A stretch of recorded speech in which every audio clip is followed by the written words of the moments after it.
Nadie entendía a la multimillonaria japonesa hasta que un simple mecánico intentó responderle y dejó a todos atónitos. ¿Qué te parece mi nieta? Algo en ella no se parece a ustedes. ¿De qué están hablando? Susurraban. Ella apareció en un lugar donde gente como ella nunca venía. Una limusina negra se detuvo frente al taller medio derrumbado de las afueras, y de ella salió una mujer pequeña, de pelo gris, con un traje perfectamente hecho a medida. Detrás, un remolque transportaba un coche tan raro como ganar la lotería. Nadie entendía por qué había ido justamente allí ni por qué no permitía que nadie se le acercara, hasta que un simple mecánico salió, se limpió las manos con un trapo y le habló en un idioma que nunca se había escuchado en ese barrio.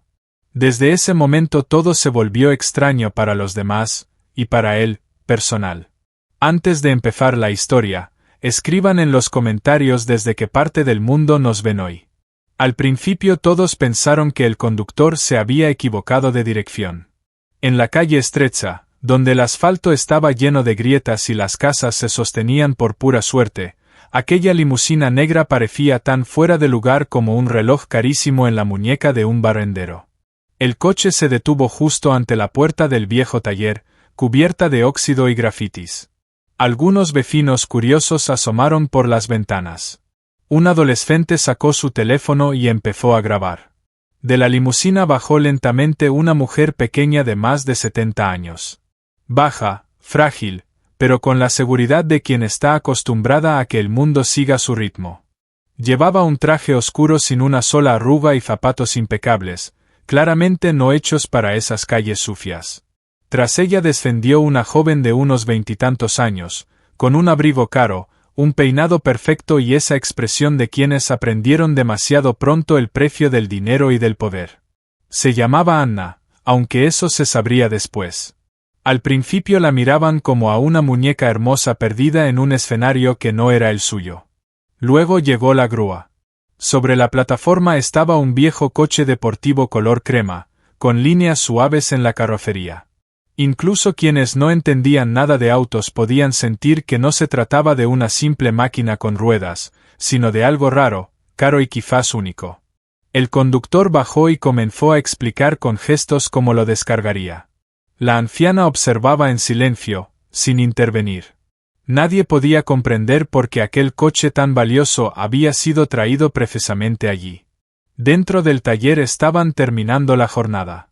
Sonaba el compresor, los golpes de herramientas retumbaban, y todo olía a gasolina, aceite y metal. Sergei estaba debajo de una vieja furgoneta intentando aflojar un tornillo oxidado. Cuando escuchó el extraño rugido de un motor afuera, no le dio importancia al principio, pero el sonido se detuvo justo frente al portón. «Serioza, ven, que empezó la película», gritó uno de los chicos. Él salió de debajo del vehículo, se limpió las manos en un trapo y fue hacia la puerta. Al abrirla, la luz exterior lo cegó por un instante. Parpadeó y vio la escena, la limusina, la grúa, el coche raro y dos mujeres claramente de otro mundo. Los trabajadores se miraban entre sí, algunos bufaban, otros murmuraban. Se equivocaron los ricachones, pensaban. «Buenas tardes», intentó decir el dueño del taller, arreglándose el mono lleno de grasa. «¿En qué podemos ayudar?» La anciana no reaccionó. Solo miraba el coche en la plataforma. Sus labios se movían, como si murmurara algo. Anna miró al dueño con un leve desprecio. «Mi abuela solo habla japonés», dijo secamente. «Pero el coche debe ser reparado aquí». El dueño se desconcertó. «Claro, podemos mirarlo, pero ¿tal vez tienen a alguien que traduzca?» Anna encogió los hombros. «Igual no les hará caso», respondió. Ella elige a quién confiar. Sergei observaba desde el marco de la puerta, en silencio. El coche no le sorprendía. Había visto fotos de modelos raros en revistas, e incluso en la capital aparecían de vez en cuando. Lo que lo inquietó fue otra cosa, la mirada de la anciana. Ella observaba el taller como si allí hubiera algo importante, como si estuviera buscando algo que aún no encontraba. «Diles», le dijo la mujer a Anna, Que este coche es para mí más importante que todo lo que hayan visto en su vida. Sus palabras sonaron en un idioma nunca escuchado allí, rápido, claro, perfecto. Nadie entendió nada, excepto una persona. Servei sintió como algo se apretaba en su interior. Hacía muchos años que no escuchaba esa lengua en voz viva. La última vez había sido en una pequeña cocina, donde el vapor del arroz subía hasta el techo y sobre la mesa colgaba una vieja foto de Kioto. Entonces la voz era otra, suave, cálida, con una risa al final de las frases. La voz de su madre. Ahora las entonaciones eran más duras, pero las palabras, las entendía como si dolieran. Dio un paso al frente. Dice que este coche es para ella más importante que todo lo que hemos visto en la vida, tradujo Servei en ruso. Todos se giraron. Anna alzó las cejas. ¿Cómo sabes lo que dijo? Por primera vez su voz dejó ver sorpresa. Servei miró un segundo a la anciana, que aún no apartaba la vista del coche, y respondió. Porque la entendí. Y añadió en japonés, despacio, como temiendo equivocarse. Perdone que aquí haya ruido y suciedad, pero haremos todo con cuidado. El taller enmudeció. Incluso el compresor se apagó por casualidad en ese instante. Aunque nadie entendía las palabras, todos sentían que estaba pasando algo extraño. La anciana giró la cabeza. En sus ojos brilló algo parecido a un impacto. Se acercó a Servei, estudiando su rostro. Repítelo, dijo en japonés, muy bajo. Dilo otra vez. Servei tragó saliva. El pecho le pesaba. Dije que haremos todo lo posible para que su coche vuelva a funcionar, repitió en el mismo idioma. Anna miraba a su abuela y al mecánico sin poder creerlo. ¿De dónde hablas así? Susurró, casi sin altanería. No hizo falta responder. La anciana dio un paso más, quedando casi frente a él. Ella levantó la mano, como si quisiera tocar su mejilla, pero se detuvo. ¿Cómo te llamas?, preguntó en japonés. Servei apretó los dedos con fuerza. Sergei, respondió en ruso, y luego añadió. Mi madre me llamaba Serú cuando se enfadaba. Pronunció ese nombre tal como lo había escuchado en su infancia. La mujer se estremeció, entrecerró los ojos, como si la cegara una luz demasiado brillante. Tu madre, dijo lentamente, era japonesa. No fue una pregunta. Fue una afirmación en la que se mezclaban sorpresa, esperanza y un viejo temor. En ese instante, el taller se convirtió definitivamente en un escenario. Los trabajadores dejaron de fingir que estaban ocupados. Todos miraban únicamente a los dos, la anciana y el joven mecánico que hablaban en un idioma incomprensible. Pero estaba claro que entre ellos emergía algo enorme. Servei asintió. Sí, respondió. Mi madre se llamaba Yumi. Yumi Yamada. La mujer de cabellos plateados inhaló bruscamente, dio un paso atrás como si hubiera recibido un golpe. Su mano encontró su hombro y lo apretó.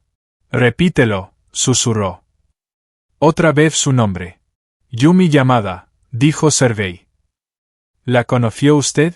Anna miraba a su abuela y, por primera vez en su vida, vio que le temblaban los dedos. Es imposible, murmuró la anciana en su idioma. Ella no pudo, debió. Interrumpió la frase, se cubrió el rostro con las manos un segundo y luego se obligó a enderezarse. Si eres hijo de Yumi, pronunció despacio, entonces no eres solo un mecánico que casualmente conoce el idioma. Eres el último hilo que me une a una vida de la que me he arrepentido toda mi vejez.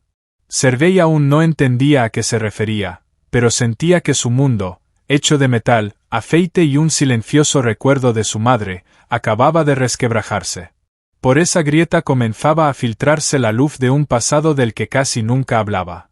Anna lo miraba de otra manera ahora, no como a un hombre de otra clase social, sino como a un portador de un secreto que, de algún modo, también la tocaba a ella.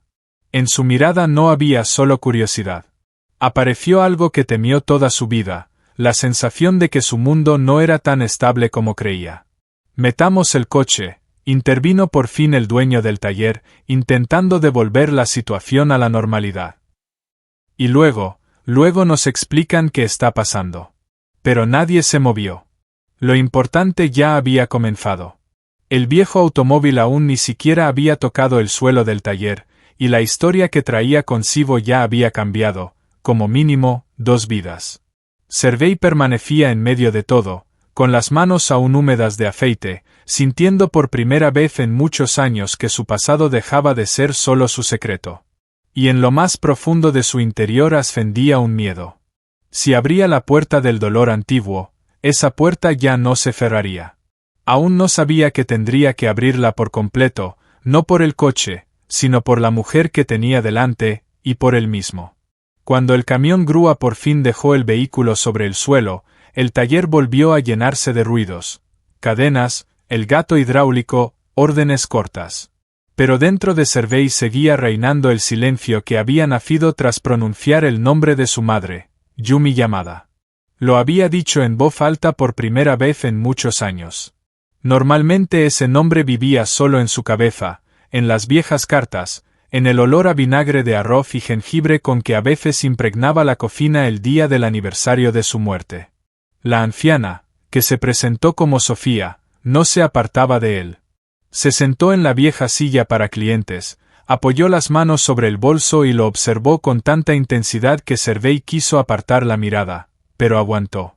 En sus ojos no había curiosidad de una rica ociosa, sino otra cosa. Un intento desesperado de encontrar en su rostro los rasgos de una persona perdida hacía mucho.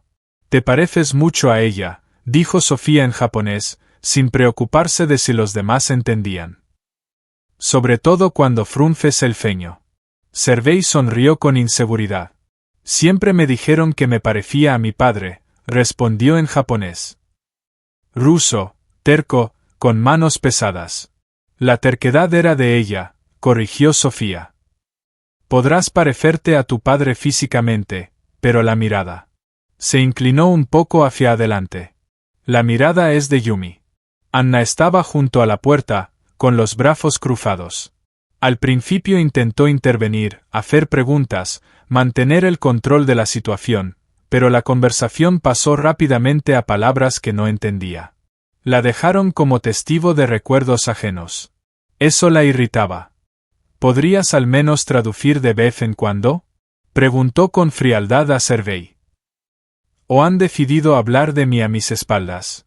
Él se volvió hacia ella y suavizó un poco la voz. Estamos hablando de mi madre, explicó, de cómo se conocían. Has dicho su nombre, intervino Sofía en portugués, con un tono más firme, como si se hubiera armado de valor. Yumi Yamada. No lo había oído en voz alta en más de 30 años. Anna miró a su abuela sorprendida. Nunca hablaste de ella. Ni una sola vez. Sofía apretó los dedos sobre el bolso. Hay historias que es mejor no tocar, respondió en voz baja, hasta que se vuelve demasiado tarde. Miró de nuevo a Servei. ¿Dónde está tu madre?, preguntó, aunque la respuesta parecía evidente. Servei desvió la mirada. Ya no está. Murió cuando yo tenía unos 20 años. Una enfermedad. Ya vivíamos aquí, en Portugal. Mi padre no lo soportó y se fue antes. Desde entonces estoy solo. Las palabras le pesaban, pero no intentó suavizarlas. Sofía cerró los ojos un instante, como si aquella confesión reabriera un dolor antiguo. La busqué, susurró. Hace años. Escribí cartas, envié gente, pero todas las pistas se rompieron. Pensé que ella. No terminó la frase. Y ahora tengo delante de mí a su hijo, en un taller al que vine solo porque vi una vieja fotografía. Servei frunció el ceño. ¿Qué fotografía? Sofía sacó de su bolso una hoja cuidadosamente doblada. La desplegó. Era una foto en blanco y negro. Una calle antigua, una joven Yumi riendo, apoyada en el capó de un coche de la misma modelo que el que ahora estaba en el taller. Solo que entonces era nuevo. A su lado, una Sofía joven con un vestido sencillo, sonriendo ampliamente, sin rastro de la dureza que tenía ahora. En aquel entonces éramos unas estudiantes pobres, dijo Sofía. Trabajábamos en empleos temporales, soñábamos con la vida futura. Junto a la entrada del taller de mi tío había un coche igual. Jurábamos que algún día una de nosotras viajaría en él por una carretera de verdad, y no solo ayudaría a empujarlo hacia adentro. Luego la vida nos dispersó. Yo me fui a estudiar, me casé, empecé a crear un negocio. Ella eligió otro camino, y no alcancé a despedirme de ella. Servei miraba la fotografía sin apartar la vista. Su madre en la imagen era distinta, sin el cansancio habitual en los ojos con el que él la recordaba. Allí se veía ligera, viva, casi una chica. Al lado, Sofía, a la que él ahora veía anciana. Pero en la foto eran dos amigas que aún no sabían lo brusco que el destino las giraría. Ella me hablaba de Kioto, dijo él en voz baja, del templo en la colina, del parque con el estanque, pero casi nunca de sus amigas. Solo una vez mencionó que tenía una amiga con la que soñaban con su propio taller.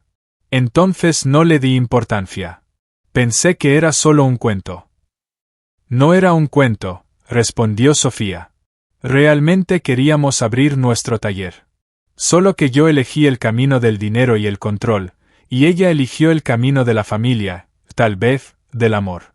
Mucho tiempo pensé que su elección era un error, hasta que me quedé vieja y sola, con este coche como recordatorio. Era la primera vez que Anna escuchaba tales confesiones de su abuela. Para ella, Sofía siempre había sido la personificación de la fuerza y del cálculo frío. La historia de una estudiante pobre que soñaba con un taller no encajaba con la imagen de la poderosa dueña de un holding. ¿Para qué trajiste este coche aquí?, preguntó Anna. ¿Y por qué justamente este? Sofía pasó la mano por el guardabarros del automóvil, como si recorriera una vieja cicatriz. Este coche es lo único que me une a aquella vida en la que Yumi y yo aún éramos solo unas chicas, dijo. Busqué una copia durante muchos años. Lo compré cuando pude, lo guardé aunque habría podido venderlo por cualquier cantidad. Y cuando decidí restaurarlo antes de retirarme definitivamente, encontré en una libreta vieja la dirección de este taller, las mismas puertas, el mismo barrio.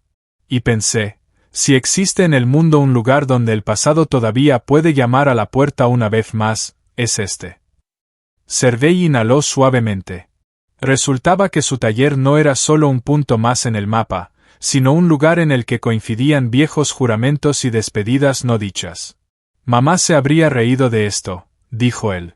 Le encantaba decir que el mundo a veces nos hace girar hacia los sitios a los que menos queremos volver.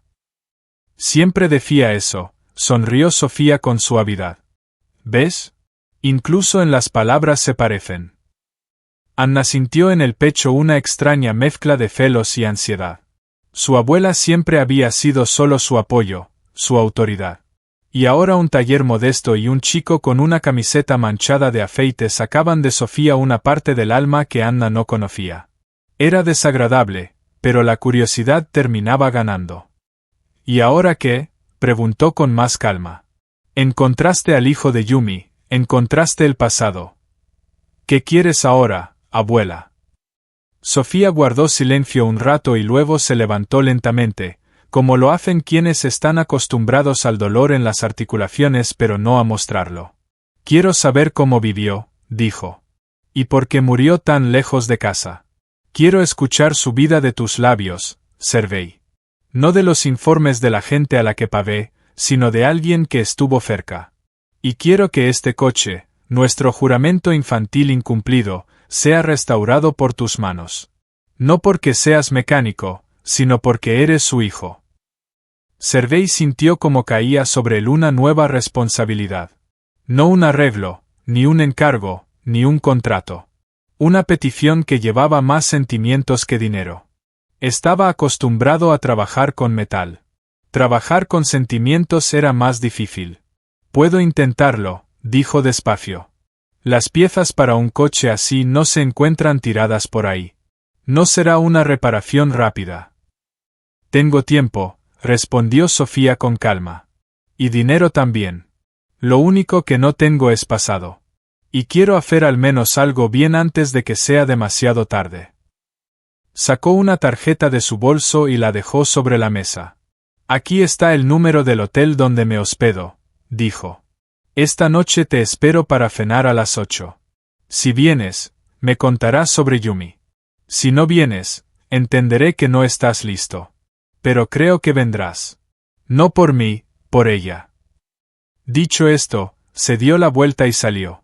Anna se detuvo un segundo en la puerta y miró a Servei. Mi abuela no invita a la gente 2 veces, dijo. Si piensas rechazar, piénsalo otra vez. En su voz había advertencia y desafío. Luego salió a alcanzar a Sofía. La limusina se marchó, dejando tras de sí olor a escape y la sensación de que el lugar se había quedado más vacío. El ruido volvió al taller. Los trabajadores murmuraban y se miraban entre sí, pero nadie se acercaba directamente a Servei. Sentían que él estaba en otro lugar. El dueño del taller finalmente encontró palabras. Vaya, parece que tenemos un hombre internacional, bromeó. Un idioma, otro idioma. Quizá nos animemos a trabajar con un coche así, ¿eh? Servei asintió, pero su sonrisa era débil. Nos animaremos, dijo. Pero será un encargo inusual. Para el dinero no hay diferencia, se encogió de hombros el dueño. Para el dinero no, pensó Servei. Pero para mí, sí. Cuando terminó la jornada y cerraron las puertas, él siguió un buen rato caminando alrededor del coche color crema, pasando los dedos por las curvas de la carrocería, mirando las grietas del barniz y las viejas insignias. El coche callaba, pero en su silencio parecía escucharse la risa de su madre desde aquella foto en blanco y negro. Se sorprendió susurrando, «Bueno, mamá. Parece que encontraste la forma de recordarme que estás aquí, ¿no?» La única respuesta fue el aire nocturno y los destellos de las farolas. En casa sacó de un armario una caja que casi nunca abría. Dentro había montones de cartas ordenadas, algunas fotografías y un viejo kimono de un delicado color azul. Lo desdobló y rozó la tela. No olía al pasado, sino al detergente de hace muchos años, y aún así. Su madre siempre lo doblaba con cuidado. Decía que se lo pondría otra vez cuando fueran juntos a Japón. Ellos no fueron a ninguna parte.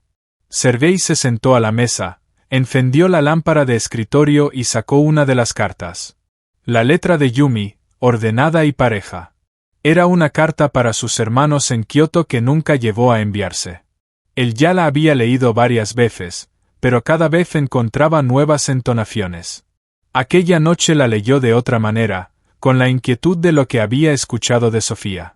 Su madre escribía que le resultaba difícil vivir entre 2 mundos, que amaba a su marido, pero extrañaba las madrugadas en una casa japonesa, el aroma del té verde, la voz de su amiga con la que corría por las calles cuando eran niñas.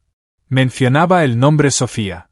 Un nombre ruso cosido a un texto japonés como un remiendo de colores en un kimono. «Sabías que te estaba buscando», susurró él, aun sabiendo que no habría respuesta. Dentro de él crecía una sensación extraña. ¿Y si ese encuentro no era una casualidad, no un capricho de una anciana rica, sino algo así como una carta tardía que por fin había llegado a su destinatario? Las agujas del reloj se acercaban a las 10. Servei miró el reloj y luego la tarjeta que yacía sobre la mesa. En ella, el nombre de un hotel lujoso en el centro y el número de una habitación. Se levantó y se miró en el espejo. En el reflejo, el mismo muchacho con una camisa sencilla y ojos cansados. Ni héroe ni heredero. Un mecánico que llevaba demasiado tiempo escondiendo media vida. «Bueno, mamá», dijo en voz alta. «Parece que hoy tendré que hablar de ti no solo conmigo mismo». Se puso una camisa limpia, una chaqueta, guardó la tarjeta en el bolsillo y salió. Para él, la cena en el hotel no era simplemente una reunión con una clienta adinerada. Era el primer intento de abrir una puerta que había mantenido cerrada incluso para las personas más cercanas.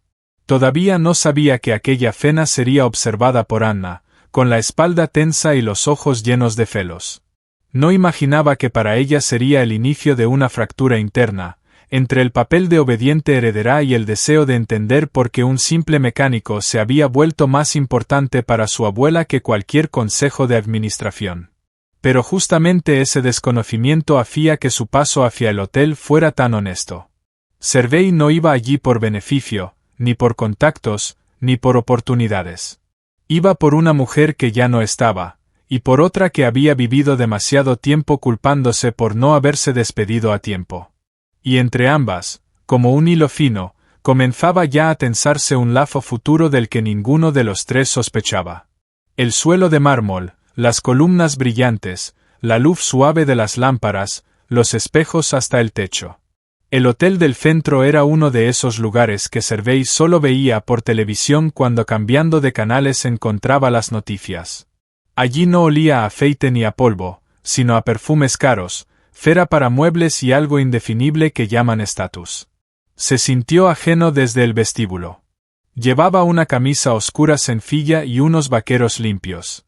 Había dudado mucho sobre si ponerse el único traje que guardaba desde la boda de un amigo, pero decidió que aquel traje prestado llamaría más la atención en un sitio así que su ropa honesta y cotidiana. La recepcionista lo miró brevemente, como preguntándose: ¿Estás seguro de que está en el lugar correcto? Vengo a ver a Sofía Romanovna, dijo él con calma, mostrando la tarjeta. Me espera para cenar. El apellido y su tono firme surtieron efecto. La chica comprobó la reserva, asintió y lo invitó a subir al restaurante en el segundo piso. El ascensor se movía suave y silencioso. Sergei observaba su propio reflejo en la pared de espejo, intentando entender cuánto había cambiado el hombre que iba ahora a ver a una anciana millonaria respecto al que por la mañana estaba tirado bajo una furgoneta oxidada. El restaurante estaba casi vacío. Manteles blancos, música suave, conversaciones discretas. Junto a la ventana, en una mesa para dos, estaba sentada Sofía. La silla a su lado, vacía. Ella levantó la vista cuando él se acercó, sin una sombra de duda. Esperaba que él viniera. Eres puntual, igual que ella, dijo Sofía en lugar de un saludo. Siéntate. Sergei tomó asiento frente a ella. El camarero se acercó de inmediato, sirvió agua y ofreció el menú. Él lo hojeó, vio los precios y los convirtió automáticamente en juegos de neumáticos, filtros y salarios de empleados. Se sintió incómodo. Ya pedí algunos platos, dijo Sofía al notar su desconcierto. Si algo no te gusta, me lo dices. No quiero perder tiempo eligiendo comida cuando lo que me importa es oír la voz del pasado. Él asintió. ¿Por dónde quiere empezar?, preguntó. Por lo más sencillo, respondió ella. Cómo se reía y cómo callaba. Eso siempre dice más de una persona que cualquier historia. La pregunta lo dejó descolocado. Esperaba interrogatorios sobre fechas, lugares y circunstancias. Pero a Sofía le interesaba otra cosa. Se reía, empezó Sergei. Suavemente. No como en las películas. Tenía una risa como si temiera derramarla. Pero cuando algo le hacía muchísima gracia, podía resoplar y taparse la boca con la mano. A mi padre eso le encantaba. Decía que por una risa así uno daría todo. Siempre se avergonzaba de su risa, sonrió levemente Sofía. De niñas nos sentábamos en el tejado e imaginábamos cómo reiríamos cuando fuéramos ricas y serias. Yo dije que me reiría fuerte, sin pudor. ¿Y ella? ¿Dejaría de reírse por completo? No lo logró, ¿verdad? Sergei negó con la cabeza. No lo logró. Incluso cuando estaba mal, encontraba algo de lo que reírse, de sí misma, de papá, de cómo la vida bromea. Pero a veces, hizo una pausa. A veces se quedaba callada a mitad de frase y miraba por la ventana. Yo entonces no entendía a dónde se iba con la mirada. Creo que a su hogar. Sofía asintió, y por un momento en sus ojos apareció una expresión lejana y perdida. ¿Sabes por qué se fue tan lejos?, preguntó. Decía que quería intentar vivir de otro modo, respondió Sergei. Que en su casa de Japón ya le habían marcado un camino que no quería seguir, casarse con quien eligieran, trabajar donde le dijeran, ser como se esperaba de ella. Conoció a mi padre, él era distinto, ruidoso, divertido, generoso. Le ofreció un mundo donde podía elegir. Ella lo eligió, incluso cuando entendió que ese camino tendría un precio. Se quedó en silencio, recordando a su padre. Sus hombros anchos, su voz fuerte, sus eternas ideas sobre cómo mañana todo cambiaría. El padre nunca logró cambiarlo todo, pero el amor de su madre hacia él no desapareció ni siquiera cuando él se quebró ante las dificultades. Yo estaba enfadada con ella, confesó Sofía. Cuando supe que se había ido. Pensé que había traicionado nuestra amistad, nuestros planes. Le escribía cartas que nunca enviaba. A veces las rompía, a veces las guardaba en un cajón.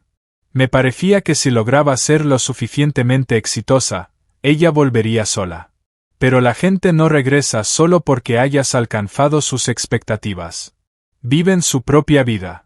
Ana se acercó a la mesa. Llevaba un vestido sencillo pero claramente caro, sin su acostumbrada chaqueta de trabajo. El cabello recogido en una coleta, un maquillaje ligero. Parecía que había elegido a propósito un estilo menos empresarial, pero aún así se veía ajena a aquella conversación. Llegué tarde, dijo, besando a su abuela en la mejilla. Como siempre, justo a tiempo para no perderte lo más importante, respondió Sofía. Siéntate y preséntate como es debido a Servei, no como en la entrada del taller. Ana se sentó y asintió. Buenas tardes, dijo con formalidad. La abuela ha hablado mucho de tu madre en las últimas 2 horas. En los últimos 30 años también ha hablado mucho, solo que tú no escuchabas, señaló Sofía. O quizá yo no me atrevía a decirlo.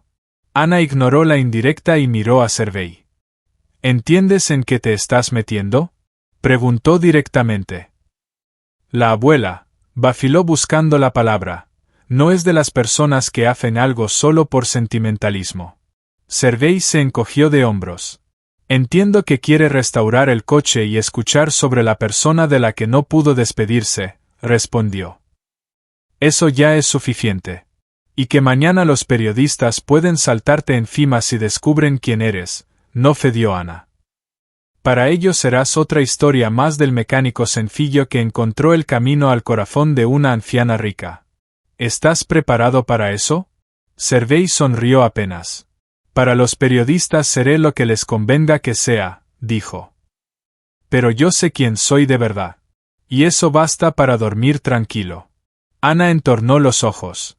La seguridad es buena, pronunció. Solo que a veces se rompe cuando llega la realidad. Tiene derecho a comprobarlo por sí mismo, intervino Sofía. No asustes al muchacho antes de tiempo. No lo asusto, respondió Ana con calma. Le advierto, así se hace en nuestro mundo. En tu mundo, la corrigió Servei. En el mío, si alguien viene a pedir ayuda con un recuerdo, primero pensamos en ese recuerdo y solo después en los titulares. Aquella frase la hirió. Estaba acostumbrada a creer que su mundo era la única versión de la realidad digna de respeto. Y alguien se atrevía a ponerlo al mismo nivel que otros. ¿Crees que vivimos mal?, preguntó con sequedad. Creo que vivimos de manera distinta, respondió él con calma. Y quizá, en algo los envidio. Pero cuando se trata de la memoria y de las personas a las que hemos amado, el dinero y el estatus importan muy poco. Sofía observaba este intercambio con evidente interés. Para ella era una rara oportunidad de ver a su nieta enfrentarse a alguien que no cedía ante su presión habitual. Ana, dijo con un tono más suave, no tienes miedo por mí ni por la empresa. Tienes miedo por tu lugar en mi vida. Temes que aparezca alguien más a quien quiera dejarle una parte de mí. Es natural, pero no correcto. Ana apartó la mirada. Tengo miedo de que hagas algo de lo que luego vuelvas a arrepentirte, dijo. Como te arrepentiste de no despedirte de Yumi. Servei sintió como el aire entre ellas se volvía más denso. Era una conversación en la que no debía intervenir, pero ya estaba dentro simplemente por existir allí. Quizá ahora está haciendo algo de lo que no se arrepentirá, dijo suavemente. Ninguna de ustedes dos le está dando la oportunidad. Sofía le sonrió con gratitud. ¿Sabes por qué realmente te traje aquí?, preguntó inclinándose hacia adelante. No solo porque eres hijo de Yumi y no solo por el coche. Servei esperó en silencio. Porque veo cómo miras tu trabajo y a las personas a tu alrededor, continuó. Tienes la misma mirada que teníamos ella y yo cuando soñábamos con nuestro propio taller. No te aferras al dinero, te aferras al sentido. Y hay pocos así, tanto en talleres pobres como en oficinas ricas. Ana bufó con escepticismo. ¿Quieres decir que él? Señaló a Sergei con el tenedor. ¿Se convertirá en parte de la familia? Ya lo es, quieras tú o no, respondió Sofía con serenidad. Porque lleva dentro una parte de Yumi, la que yo perdí. Y tú llevas dentro una parte de mí. Y si ustedes dos se declaran la guerra, volveré a perder ambas partes a la vez. Sergei apartó la mirada. La idea de que alguien pudiera considerarlo parte de esa familia le parecía absurda. Pero en las palabras de Sofía no había manipulación, sino la fatiga de alguien que había dedicado demasiados años a construir un imperio y había olvidado construir algo humano. La cena continuó. Servían platos, cambiaban los servicios. Los camareros se movían casi en silencio. Sergei habló de su infancia, de cómo su madre le enseñó a comer arroz con palillos, cómo colocaba un pequeño altar budista en la mesa durante las fiestas, cómo lloraba en silencio por las noches creyendo que él no la oía. Contó cómo luchó contra la enfermedad, cómo hasta el final no quiso volver a Japón para no parecer ante su familia una fracasada que escapó y regresó derrotada. Sofía escuchaba, a veces hacía preguntas cortas, a veces simplemente guardaba silencio apretando la servilleta. Ana también escuchaba, aunque fingía estar concentrada en la comida.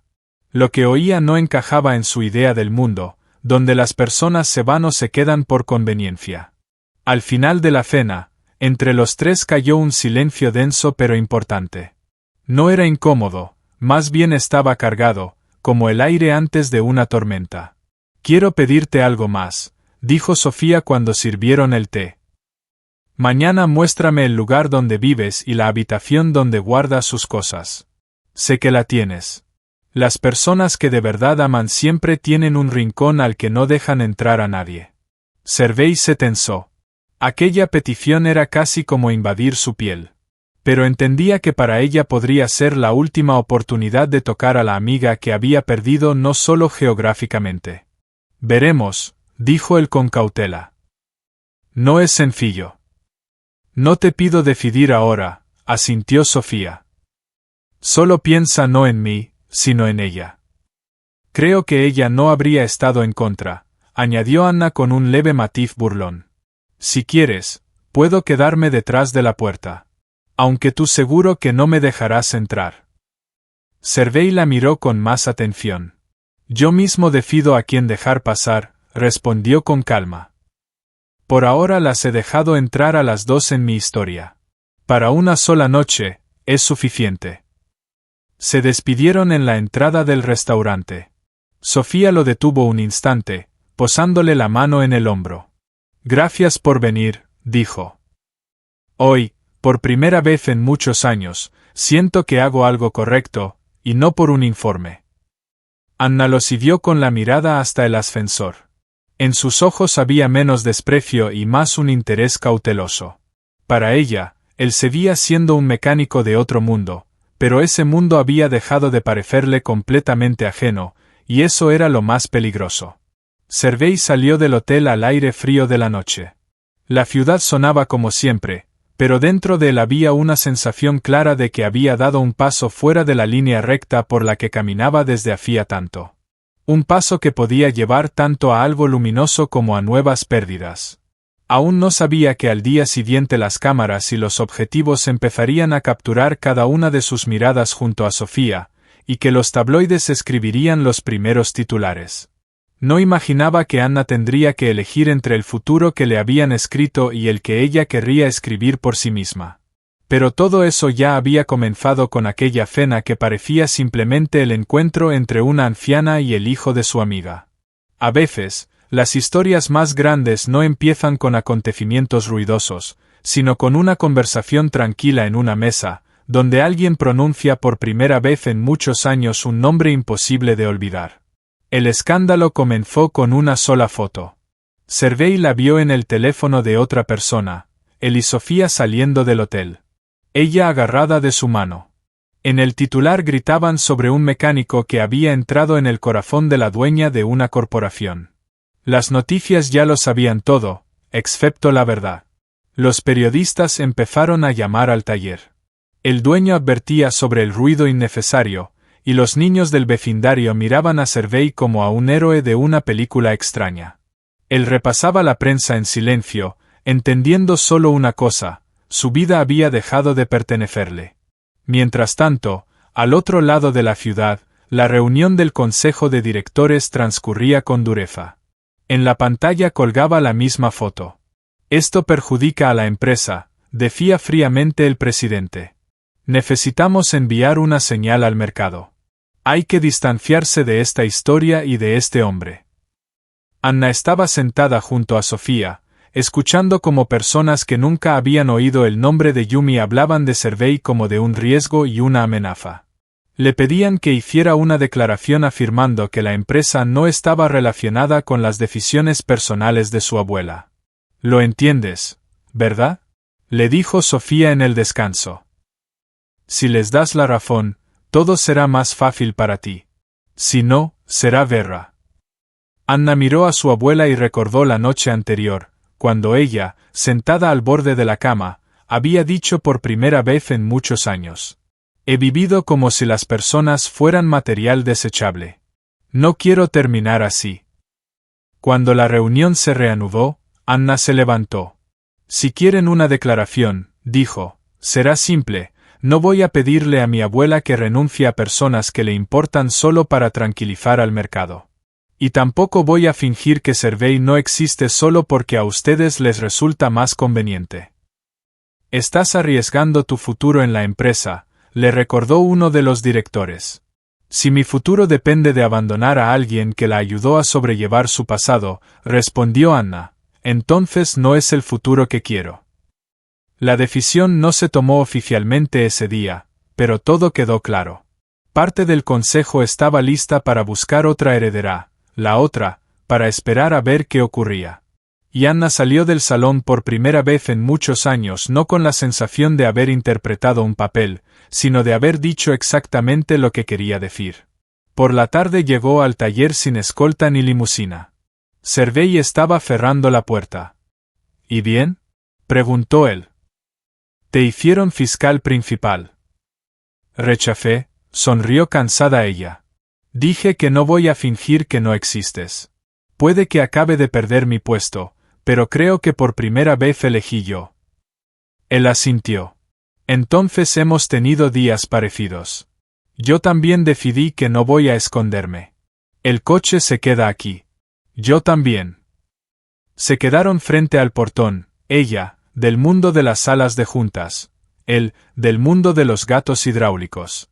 El escándalo no desapareció, la presión no disminuyó, pero entre ellos surgió lo principal: ambos estaban dispuestos a pagar por sus decisiones con su propia vida, no con la de otros. El capítulo 4 de su historia terminó no con reconciliación ni victoria, sino con un breve «yo me quedo», por ambos lados. Eso bastaba para que, en el capítulo siguiente, no se abriera un periódico sino la puerta de una habitación donde Servei no había dejado entrar a nadie antes. La habitación la abrió 2 semanas después del escándalo, cuando el ruido había bajado un poco y Sofía se lo pidió por tercera vez. Esta vez no con autoridad, sino en voz baja, como alguien que comprende que la vida no es infinita y que quedan pocas peticiones por hacer. Servei vivía en una casa vieja en las afueras, en un segundo piso sin ascensor, con techos altos y un suelo que crujía. Condujo a Sofía y a Anna por un pasillo estrecho y se detuvo ante la puerta del fondo. Sus manos temblaron ligeramente al girar la llave. «Yo casi no entro aquí», advirtió. «Solo una vez al año, el día en que ella se fue». La puerta se abrió. Dentro había una habitación pequeña pero cálida. En la pared, fotografías en blanco y negro de Yumi, desde joven hasta agotada. En la repisa, un pequeño altar budista con una figura, una vela y un jarrón para flores. En la mesa, cuidadosamente doblado, un kimono azul, varios libros en japonés y un manojo de cartas atadas con un cordel.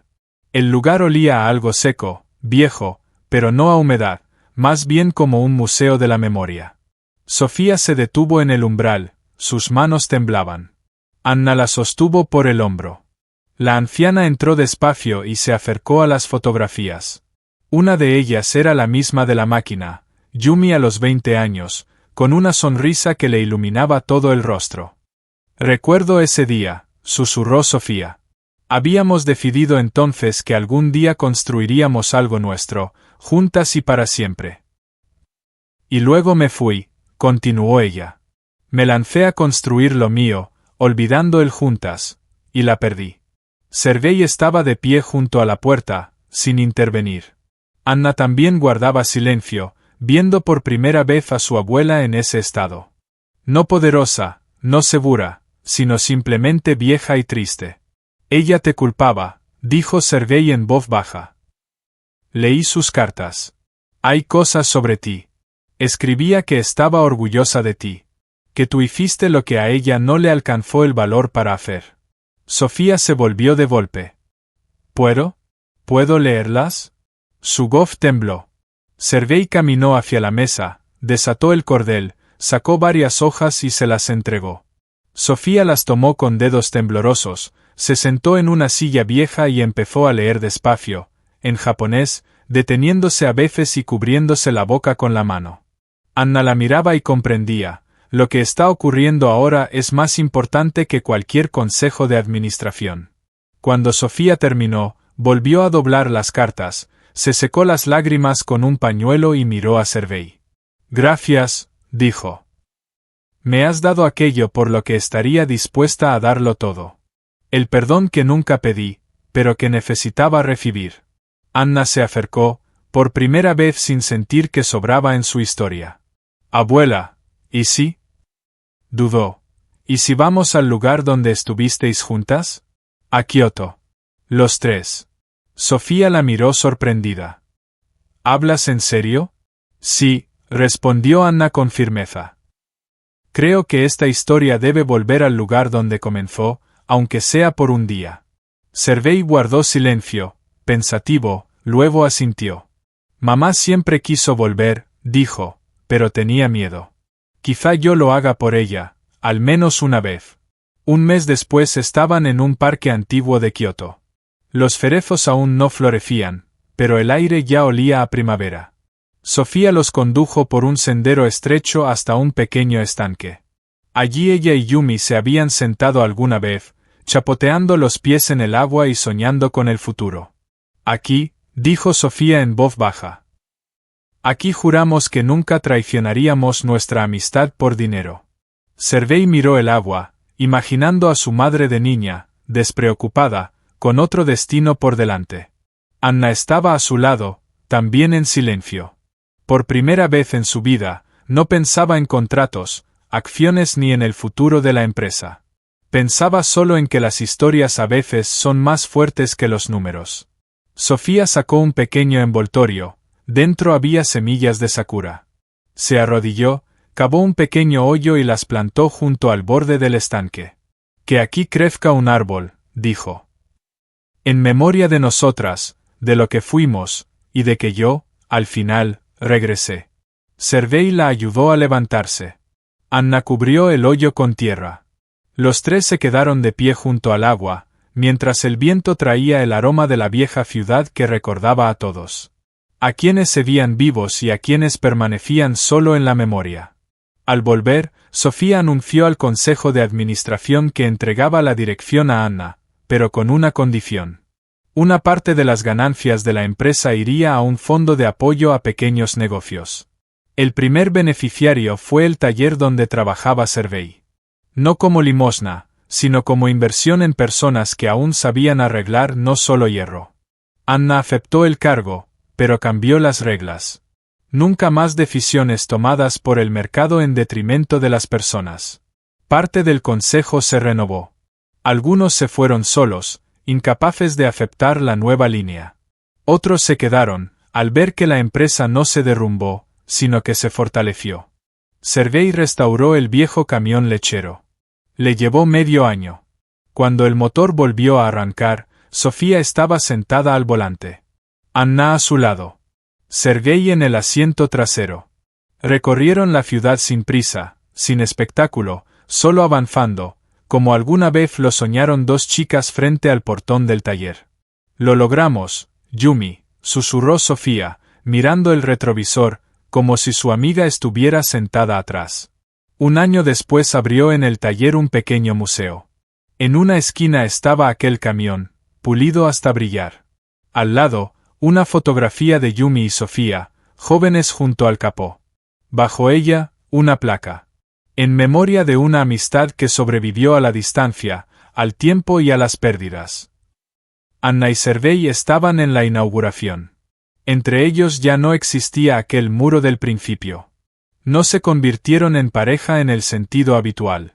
Demasiados mundos distintos, demasiados ritmos. Pero se convirtieron en algo más. Personas que atravesaron el fuego de las dudas ajenas y salieron con honor. Sofía murió tranquilamente mientras dormía, 2 años después del viaje a Kioto. En su testamento dejó a Sergei el camión y una nota. Gracias por devolverme a mi amiga. Guarda la memoria con el mismo cuidado con el que cuidas el metal. Sergei colgó la nota junto a la foto de su madre. El museo se convirtió en un lugar al que acudían no solo amantes de los objetos antiguos, sino también aquellos que querían escuchar la historia de cómo la amistad y la memoria pueden ser más fuertes que el dinero.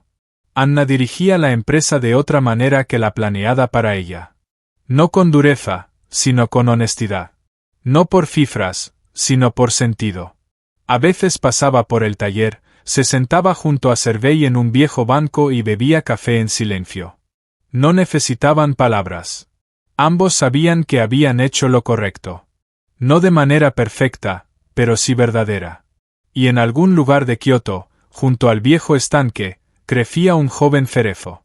La memoria de 2 niñas que alguna vez soñaron juntas, se perdieron. Y décadas después regresaron. Una solo como recuerdo, la otra, con manos temblorosas y un perdón tardío. Las historias no siempre terminan con estruendo. A veces simplemente brotan en silencio, como semillas plantadas en el momento adecuado, en el lugar adecuado, por las personas adecuadas.